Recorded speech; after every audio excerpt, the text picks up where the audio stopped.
The stars were quiet that night. They always were. For 3,000 years, humans had lived among them in peace.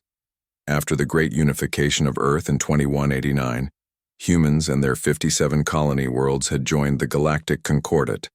This alliance included 17 different alien species. Trade was good. People learned about each other's cultures. War became something people only read about in history books. Admiral Samantha Winters sat at her desk on the space station called Vigilance. She was drinking coffee and reading reports from patrol ships. At 62 years old, she had worked in the military for 40 years without ever seeing a real battle. Her job was mostly about attending fancy dinners with alien diplomats. The screen on her desk suddenly lit up. The face of Admiral Henry Miller appeared. He was calling from the moon base. "Sam, you need to see this," he said. His voice sounded tense.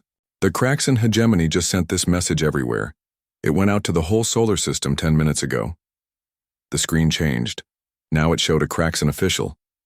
Kraxans were tall aliens with hard shells like insects. They had 4 glowing eyes and jaw parts that clicked when they talked. "Humanity has grown fat and weak during their centuries of peace." The aliens' words were translated into English. "The hegemony has been watching your kind for generations, waiting for this moment. Your technology has stopped improving. Your military is just for show. Today we end your era of laziness. The Kraxan Warfleet is coming to your solar system. You have 7 Earth days to give up your worlds or face complete destruction. We will not negotiate." The message ended suddenly. Admiral Winters put down her coffee cup slowly. "Are we sure this is real?" "Yes," Miller said. "The Kraxan have already cut off all diplomatic ties and pulled their ambassadors out of human space. Our long-range sensors detect a large fleet at the edge of the solar system. They're coming, Sam." Winters nodded thoughtfully. Then, to Miller's surprise, she smiled slightly. "Tell the president, and wake up Frank Bennett in special projects. Tell him it's time." 3 days later, President Eleanor Grant stood before the United Earth Parliament in Geneva. Her face was calm, even though she was about to announce humanity's first declaration of war in 3,000 years. "For thousands of years we have pretended to be a purely peaceful society," she told the representatives and the trillions watching across human space. "We have kept our promise to the Concordat's rules about not attacking others.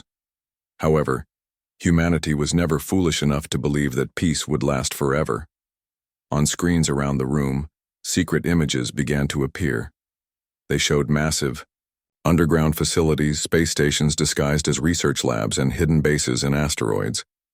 Project Gatekeeper was created in 2190, 1 year after the Great Unification. For 3,000 years, a small group of our best scientists has been developing weapons and defenses in complete secrecy. Every government has continued this project, knowing that someday our peaceful existence might be threatened. Dr. Frank Bennett walked up to the podium. He was a messy-looking man in his late 40s. His clothes were wrinkled and his glasses seemed too big for his face. Despite looking ordinary, everyone in the room fell silent when he started speaking. "The Kraxan have made a mistake," he said simply. "Their information about us is outdated and incomplete. Their assessment of what we can do is—" He paused, thinking of the right word. "Amusingly wrong." Bennett turned on a display showing technical information. Most people didn't understand the details, but the military officers in the room gasped when they saw it. "We have kept our technological development about 500 years ahead of what we've shared with the Galactic Concordat. The Kraxan fleet coming to Earth is using engines we considered outdated in 2500. Their weapons would have been impressive during the 25th century." Lieutenant Kate Morris, a young officer from North American Defense Command, raised her hand. "Are you saying they aren't dangerous to us?" Bennett smiled slightly. "I'm saying, Lieutenant, that their entire fleet couldn't break through the defenses of a single Earth city, let alone our space stations or colonies. Their attack is like a child with a water pistol threatening a fortress." As people began to understand what this meant, something unexpected happened. It started with one person chuckling somewhere in the back of the room. Then it spread. Soon the entire Parliament was filled with laughter. President Grant let this continue for a moment before raising her hand for quiet. We will, of course, try to solve this peacefully, she said, though her eyes showed amusement. But if the Kraxon insist on this foolish attack, we are ready to show them why humanity chose peace not because we are weak, but because we are wise. The next day, Admiral Winters called a meeting with her top officers on Vigilance Station. Maps of the solar system floated in the air around them, showing the approach of the Kraxon fleet. At their current speed, they'll reach Mars orbit in about 48 hours, said Commander Bill Porter, pointing to the red dots moving toward the center of the map. They've arranged themselves in an attack formation. Winters nodded. How many ships? Over 2,000, Admiral. Different sizes, but all clearly military vessels. Captain John Murphy, who had been quiet until now, raised his hand. Permission to lead the first contact team? Winters considered this. Murphy was relatively young at 43, but he had a reputation for keeping cool under pressure. More importantly, he had a good sense of humor. Granted, Captain, take the Sparrow. Small, civilian-looking ships might make them less nervous. She turned to the others. This isn't about humiliating them. It's about preventing unnecessary bloodshed. With respect, Admiral, Commander Porter said, they're coming to wipe us out. Shouldn't we deploy the fleet? Winters smiled. What fleet, Commander? As far as the galaxy knows, we barely have one. The real fleet, ma'am. The shadow ships, the Sentinel platforms, the things we've been building in secret for 3,000 years. We will reveal only what we need to, Winters said firmly. Our goal isn't to start a new era of fear and suspicion in the galaxy. Our goal is to maintain peace. She looked around the room. That said, activate the Sentinel grid. Keep them cloaked until Captain Murphy gives the signal. Lieutenant Amy, Clark raised her hand. Admiral, what if they don't back down? What if they attack anyway? Winters's face grew serious. Then we will do what we must, Lieutenant. But our restraint is what separates us from those who see violence as the first solution rather than the last resort. As the meeting ended, Captain Murphy caught up with Lieutenant Clark in the hallway. Looks like you're my pilot for this mission, he said with a grin. Nervous? Clark shook her head. Not really. Just wondering why we're all finding this so funny. They're coming to kill us and we're laughing about it. Murphy thought for a moment. I think it's because for 3,000 years we've been preparing for the worst while hoping for the best. There's something almost relieving about finally facing what we've been expecting all along and discovering we were right to prepare. Clark nodded slowly. And there's something absurd about them thinking we've just been sitting here, doing nothing for 3 millennia.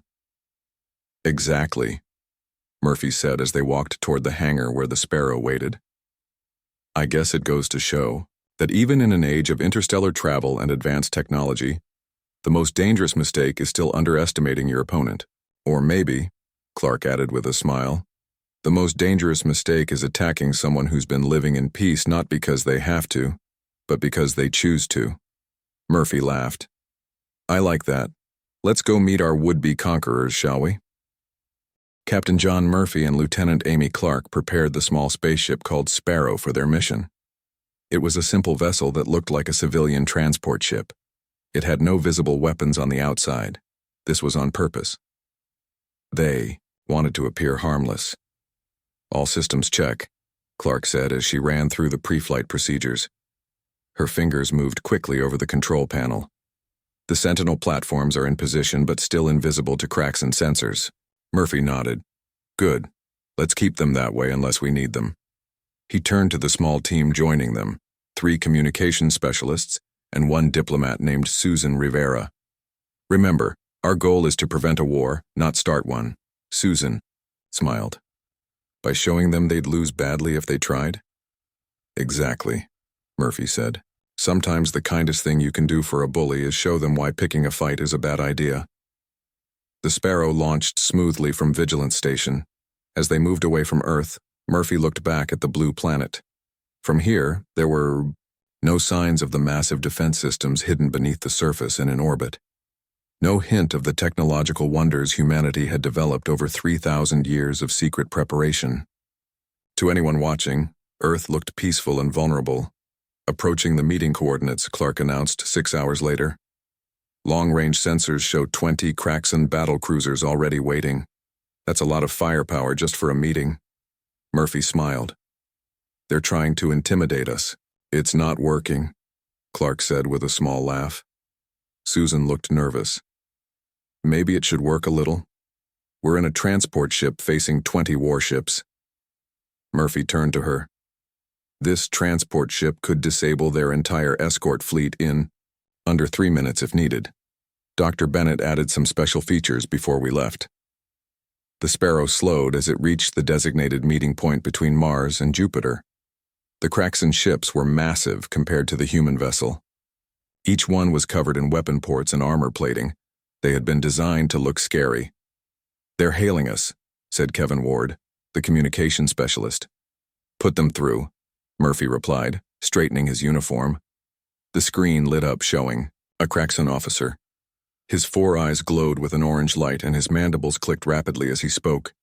Human vessel, you will dock with our command shuttle for inspection before meeting with Supreme Commander Vexithar. Murphy smiled politely. I'm afraid that won't be possible. We've agreed to meet at the neutral station being set up by the Concordat representatives. We'll see you there in approximately 2 hours. The Kraxan officer's mandibles clicked faster, a sign of anger. You are in no position to refuse our demands. Clark leaned over and whispered to Murphy. Should I activate the sentinel nearest to us? Just a little peek for them to see? Murphy considered this, then nodded slightly. Clark pressed a sequence on her control panel.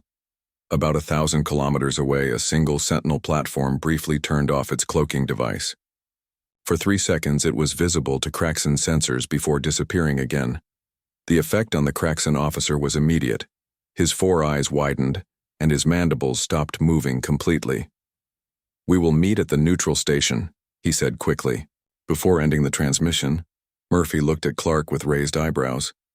What exactly did you show them? Clark grinned. Just a basic Type 3 Sentinel. Nothing fancy.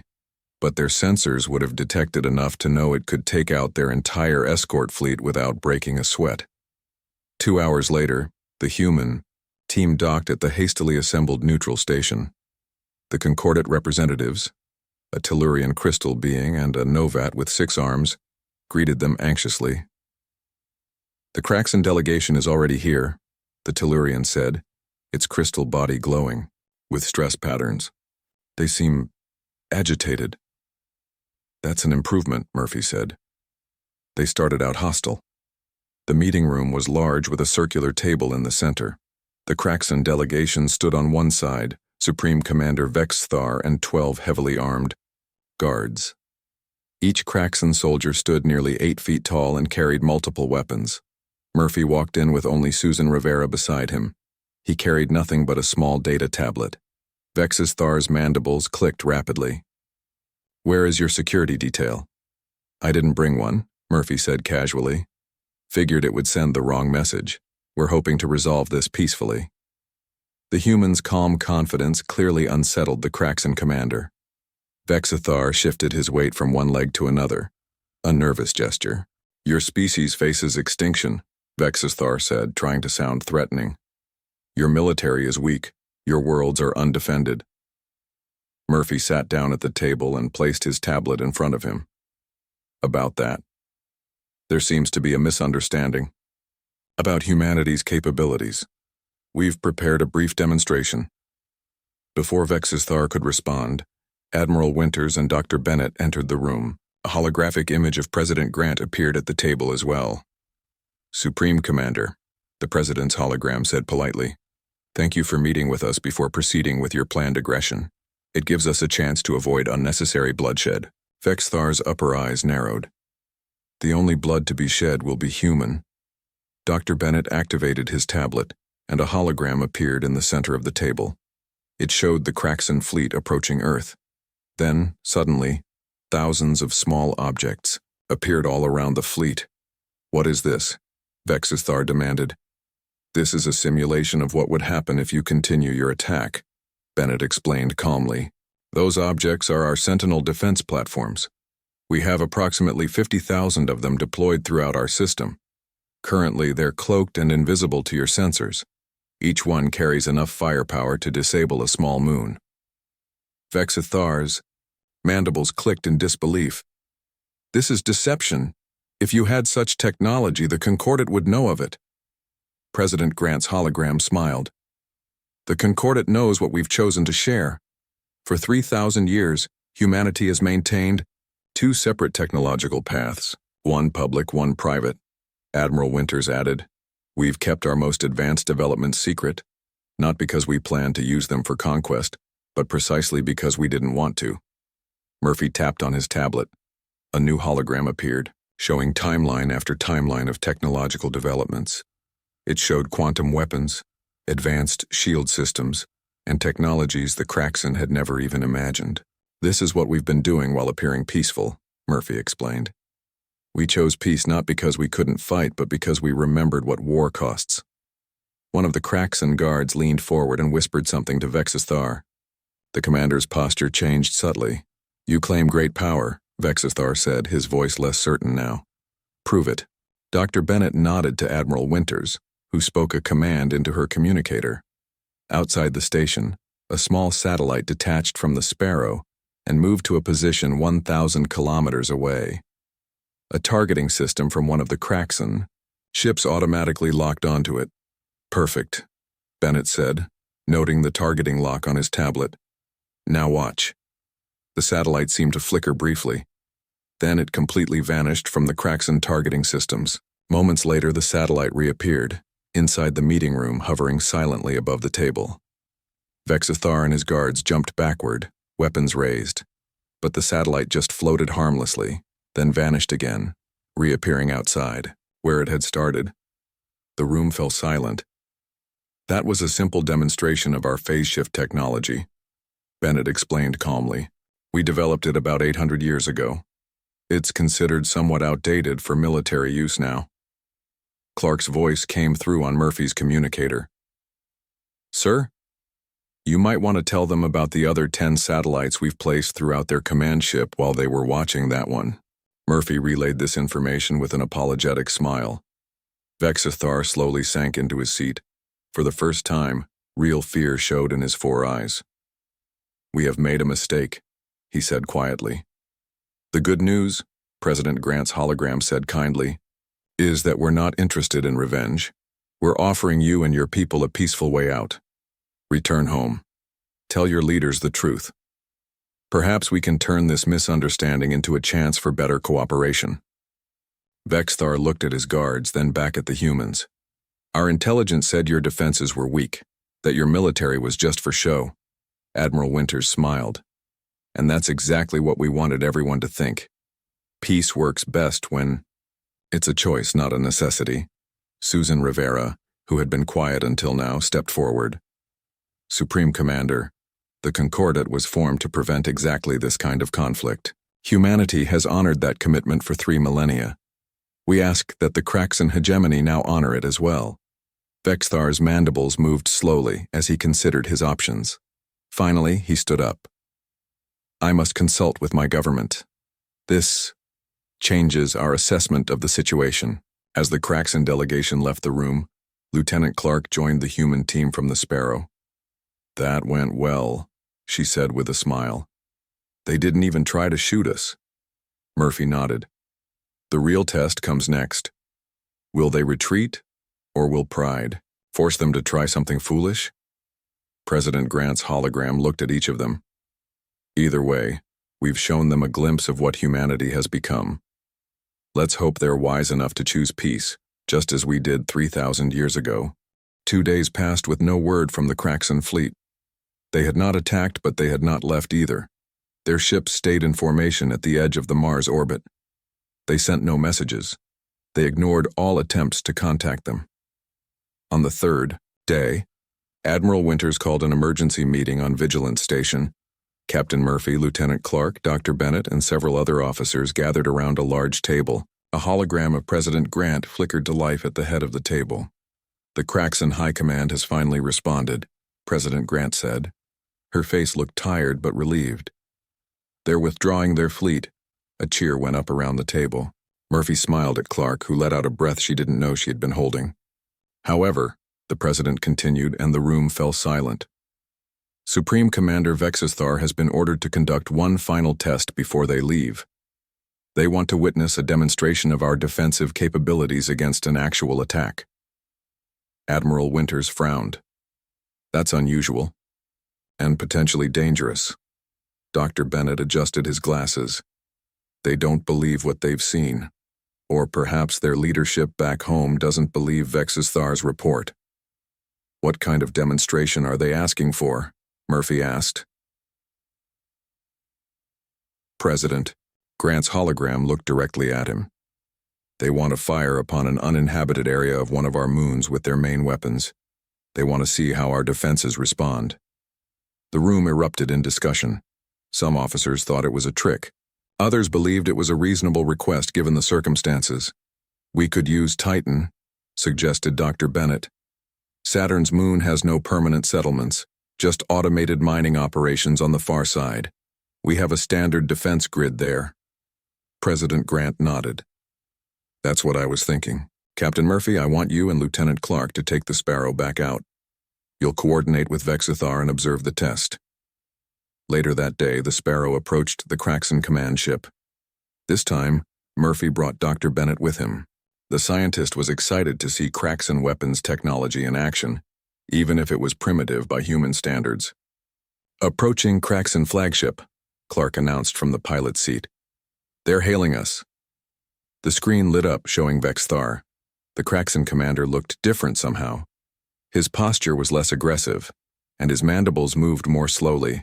When he spoke, Captain Murphy, my government requires proof of your defensive capabilities. We will proceed to Saturn's moon Titan and fire one of our main cannons at the coordinates you provide. Murphy nodded. We understand. We've prepared an area on Titan's southern hemisphere. It's uninhabited and contains no important resources or equipment. 6 hours later, both ships orbited Saturn. The giant ringed planet glowed golden in the sunlight. Titan, its largest moon, looked small below them. From this distance, no one would guess that hidden beneath its thick atmosphere were thousands of automated sentinel platforms, cloaked and waiting. We are in position, Vexithar announced. Our targeting systems are locked on the coordinates you provided. You may proceed when ready, Murphy replied calmly. On the Sparrow's view screen, they watched as a massive weapon port opened on the side of the Kraxon ship. Energy built up, glowing bright blue. Then a powerful beam shot out, heading straight for Titan's surface. What happened next amazed even Dr. Bennett, who had helped design the defense systems. About 10 miles above Titan's surface, the beam simply stopped. It hit an invisible barrier and spread out like water hitting a wall. The energy dissipated harmlessly, creating a beautiful blue glow that lit up Titan's clouds. But that wasn't all. As the beam's energy spread across the shield, it seemed to be absorbed. Tiny points of light appeared all over Titan's atmosphere, thousands of sentinel platforms becoming visible as they collected the weapon's energy. They're using the attack to power up, Dr. Bennett whispered, awe in his voice. The defense grid is converting the weapon energy and storing it. On the communication screen, Vexithar and his officers stared in disbelief. Their most powerful weapon had done nothing. Is that sufficient demonstration? Murphy asked politely. Vexithar's 4 eyes blinked rapidly. Our sensors indicate the shield that blocked our attack extends around the entire moon. Is this typical of your defenses? Murphy looked at Dr. Bennett, who nodded slightly. Yes, Murphy said. Every inhabited world in human space has similar protection. Some have multiple layers. Vexithar turned and spoke quietly to his officers. When he faced the screen again, his mandibles were completely still, a sign of deep respect in Kraxon culture. My government has ordered our fleet to return home, he said. We acknowledge that we misjudged humanity. We're glad to hear that, Murphy responded. We hope this can be the beginning of better understanding between our peoples. After the communication ended, Clark turned to Murphy with a grin. That was impressive. I didn't know the Sentinels could absorb energy like that.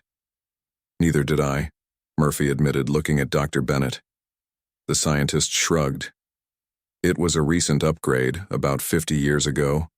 We've been improving the systems constantly for 3,000 years. Sometimes even I forget what they can do. 2 weeks later, the United Earth Parliament met again. The massive chamber was packed with representatives from all 57 human colony worlds. President Grant stood at the podium, with Admiral Winters and Captain Murphy seated behind her. "The Kraxan fleet has left our solar system," she announced. "Their government has sent formal apologies and requests to re-establish diplomatic relations." A wave of applause filled the room. However, the president continued, raising her hand for silence. "This incident raises important questions. For 3,000 years, we have hidden our true capabilities from the galaxy. We did this believing it served peace.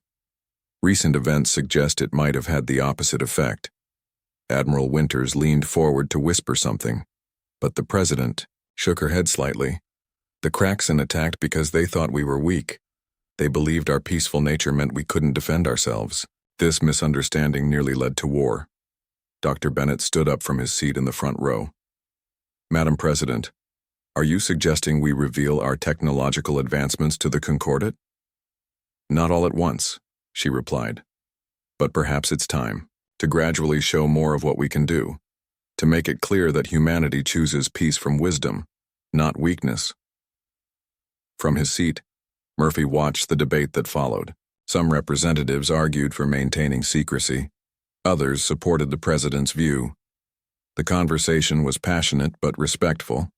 Lieutenant Clark slid into the empty seat beside him. "What do you think?" she asked quietly. Murphy considered the question.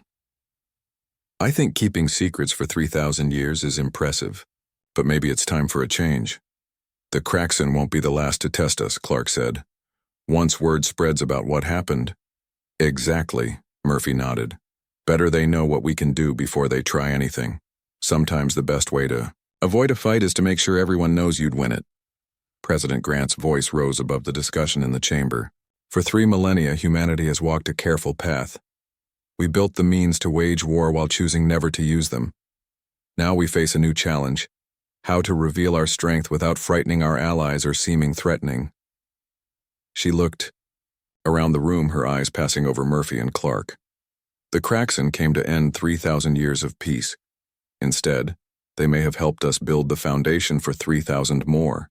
1 month after the Kraxan fleet left human space, Captain John Murphy found himself in an unusual place. He stood in a large, circular chamber on planet Concordia, the neutral world where the Galactic Concordat held its meetings. All around him were representatives from the 17 alien species who made up the Alliance. Some floated in special tanks. Others stood on platforms adjusted to their home gravity. A few wore environment suits to protect them from the standard atmosphere. Murphy felt a tap on his shoulder and turned to see Lieutenant Amy Clark, dressed in her formal uniform. "Nervous?" she asked with a small smile. "A little," Murphy admitted. "I'm a ship captain, not a diplomat." "That's exactly why President Grant wanted you here. You met the Kraxan face to face. You showed them what humanity could do without making them feel threatened." Murphy nodded but didn't look convinced. Before he could respond, a soft chime sounded through the chamber. Everyone fell silent as President Grant walked to the center of the room. Admiral Winters and Dr. Bennett followed, close behind her. "Representatives of the Concordat," the president began, her voice calm and clear. "Thank you for meeting on such short notice. We are here to address recent events involving the Kraxan hegemony and to share important information about humanity's true capabilities." A murmur ran through the crowd. The Tellurian representative, a crystalline being who had been one of humanity's earliest alien friends, moved forward on a hovering platform. "We have heard disturbing reports," the Tellurian said, its body glowing with concern patterns. "The Kraxan fleet entered your system with hostile intent, yet departed without conflict. Their delegation has been uncharacteristically quiet since returning home." President Grant nodded. "What I am about to share may surprise many of you. For 3,000 years, humanity has maintained a careful balance. We have shared some of our technological advances with the Concordat, while keeping others private. She gestured to Dr. Bennett, who activated a holographic display. Images appeared showing massive underground facilities, orbital platforms, and advanced technologies that made some of the alien representatives shift uncomfortably. Since the Great Unification, we have developed defensive and, yes, offensive capabilities far beyond what we have shared with our allies. The Novat representative, a six-armed being known for its direct approach, spoke next. You deceived the Concordat? This violates the spirit of our alliance. Admiral Winters stepped forward. With respect, it does not. The Concordat Charter requires members to share scientific advances that benefit all species. There is no requirement to share military technology. Why keep such secrets? Asked the Mindurian delegate, whose gas-filled body pulsed with curiosity.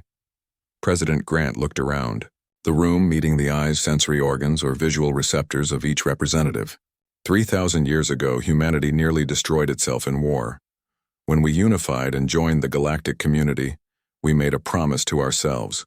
We would never again be unprepared for conflict, but we would choose peace whenever possible. She continued, we developed these technologies not for conquest, but to ensure we could defend ourselves without relying on others. We kept them secret, not out of distrust, but to avoid an arms race that would make everyone less safe. Murphy watched the alien representatives closely. Some seemed alarmed, others appeared thoughtful. The Craxan delegate, newly arrived after their failed invasion attempt, stood silently at the back of the chamber. Dr. Bennett displayed a new set of images. These are the defensive systems that protected our moon Titan when the Craxan tested their weapons against it. Similar systems protect all human worlds. The hologram showed the energy beam from the Craxan ship hitting the invisible shield and spreading harmlessly across it.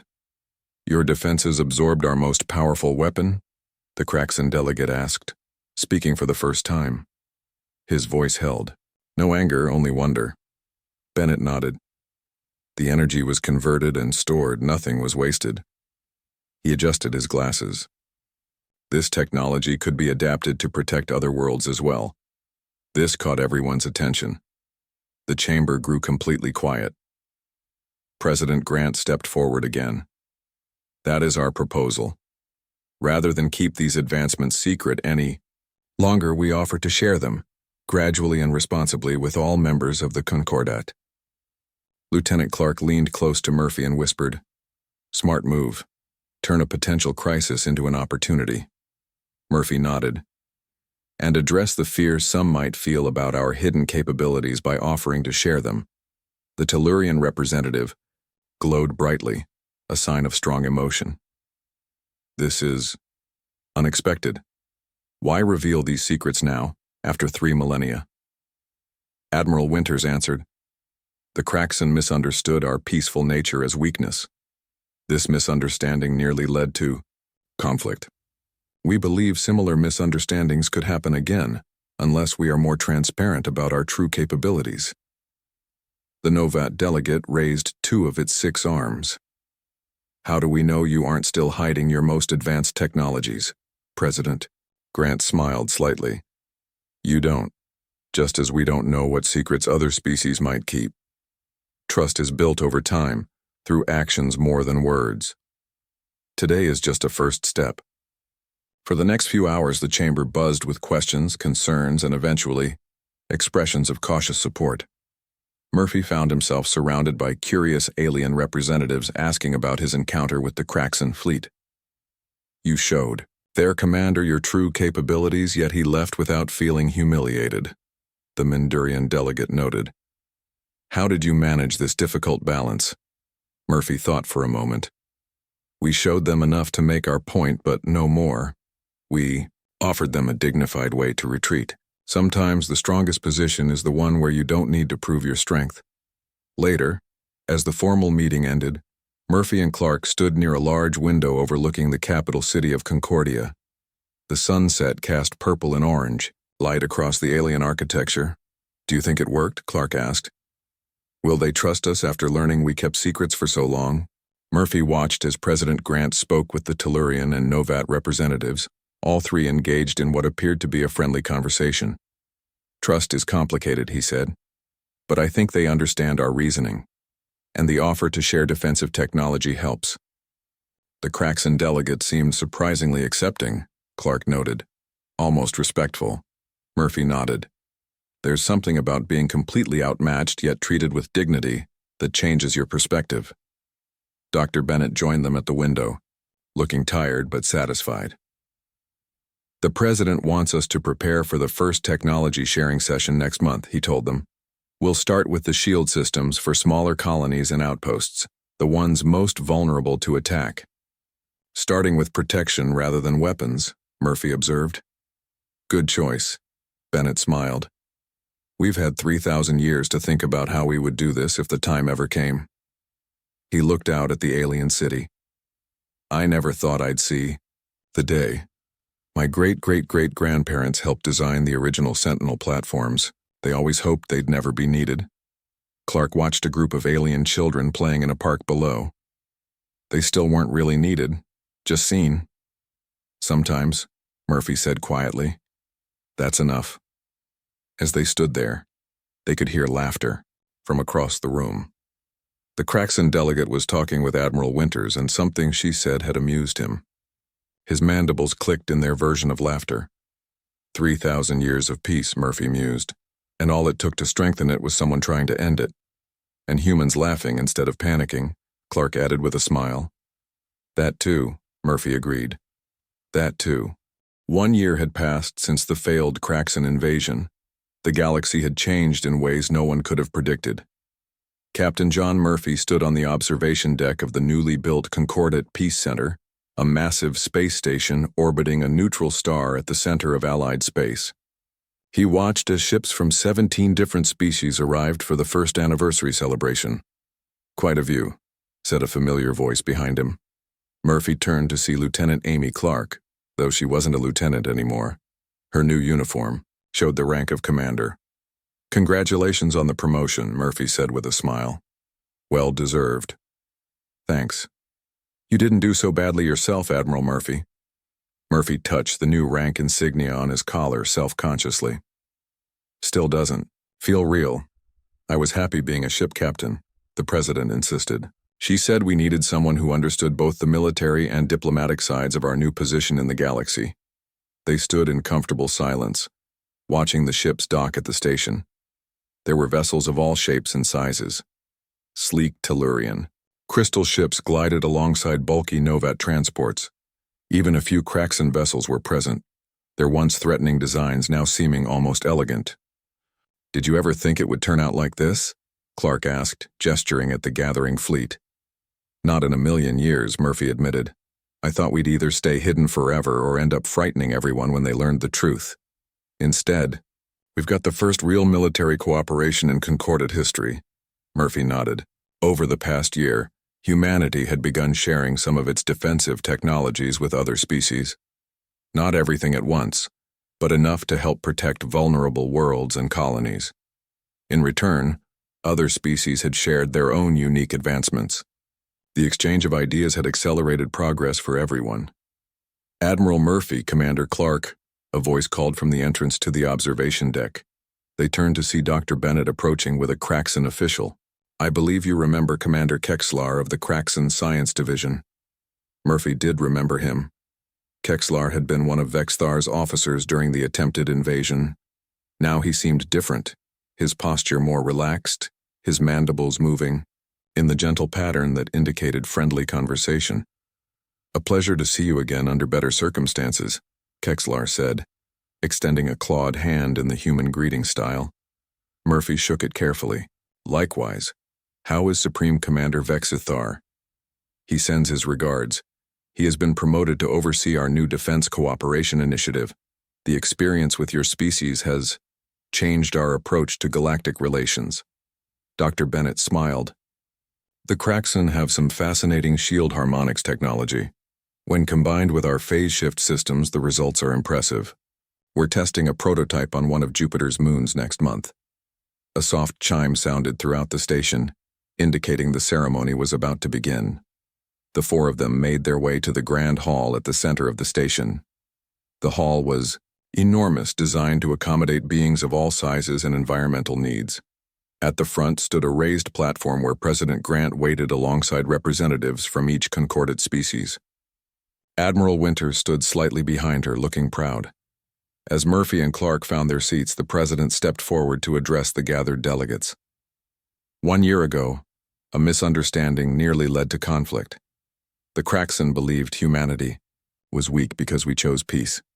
We had hidden our true capabilities out of concern that showing our strength might frighten our allies or start an arms race. She looked around the room, meeting the eyes of various delegates. Today, we celebrate not just peace, but a new kind of cooperation. By sharing our defensive technologies, all our worlds are safer. By being honest about our capabilities, we avoid dangerous misunderstandings. The Tellurian representative floated forward on its platform, crystal body glowing with warm colors. For many cycles, we wondered why humans seemed to advance so quickly, in some areas, yet appeared to plateau in others. Now we understand. Your species was wise to be cautious, but wiser still to recognize when that caution no longer served peace. The Kraxan delegate stepped forward next. To everyone's surprise, it was Supreme Commander Vexithar himself. "My people have long valued strength above all else," he began, his voice carrying clearly across the hall. "We mistook humanity's peaceful nature as weakness. We were wrong." His mandibles clicked in what humans now recognized as a self-deprecating gesture. The humans could have destroyed our fleet when we threatened them. Instead, they showed us just enough of their power to make their point, then offered us a dignified way to withdraw. This taught us something important about true strength. Vexthar turned to face President Grant directly. "The strongest position is not the one where you must prove your strength through violence. It is the one where your strength is so certain that you can choose peace without fear." The hall erupted in sounds of approval. Applause from humans and human-like species, harmonic hums from the Tellurians, rhythmic clicking from the Kraxan, and various other expressions specific to each species. After the ceremony, Murphy and Clark wandered through the station, stopping at various cultural exhibits set up by each member species. At the human exhibit, they found a holographic display showing the history of Earth, including its ancient wars and eventual unification. "It's strange seeing our history laid out like this," Clark said. "All the conflicts that led us to where we are now." Murphy watched as the display showed the Great Unification of 2189, followed by the secret formation of Project Gatekeeper. "Maybe that's the real message in all this," he said thoughtfully. "Every species has its conflicts. What matters is what you learn from them." They continued walking until they reached a large window overlooking the assembled fleet. Ships from all concordate species floated peacefully together, their running lights creating patterns of color against the blackness of space. "Commander Clark, Admiral Murphy." They turned to see Susan Rivera, now Earth's ambassador to the Concordate, hurrying toward them. "The president is asking for you. There's someone she wants you to meet." They followed her to a small meeting room, where President Grant stood talking with an alien neither of them recognized. It had a flowing, almost liquid appearance with colors shifting across its surface. "Captain Murphy, Commander Clark," the president said. "This is High Emissary Zor of the Valerian Collective. They've been observing our region of space for some time and have finally decided to make contact." The alien's surface rippled in what might have been a greeting. "Your recent cooperation is what convinced my people to reach out. We have watched many young alliances form and dissolve over the millennia. Few show this level of maturity." Murphy and Clark exchanged glances. A completely new species making contact was a historic moment. "The Valor are an ancient species," President Grant explained. "They've offered to share knowledge that could benefit the entire Concordate." The alien's colors shifted to a calm blue. "Your handling of the Kraxan situation was particularly impressive. When faced with aggression, you responded with appropriate strength, then remarkable restraint. This suggests a wisdom uncommon in younger species." As they spoke with the new alien visitor, Murphy couldn't help but reflect on the strange journey that had brought them here. 1 year ago, he had been a simple ship captain in a military that hadn't seen combat in 3,000 years. Now he was an admiral helping to forge new connections across the galaxy. "It's funny," he said quietly to Clark as they left the meeting an hour later. The Craxon thought they were ending 3,000 years of peace when they attacked us. Instead, they helped start something even better, Clark finished. Together, they watched as a Craxon ship and a human vessel performed a coordinated flight demonstration outside the station, a symbol of their new cooperation. Peace through strength has been an old human saying, Murphy observed. But maybe the real wisdom is in knowing when not to use that strength. Clark smiled. And sometimes when someone threatens you, the best response is just to laugh.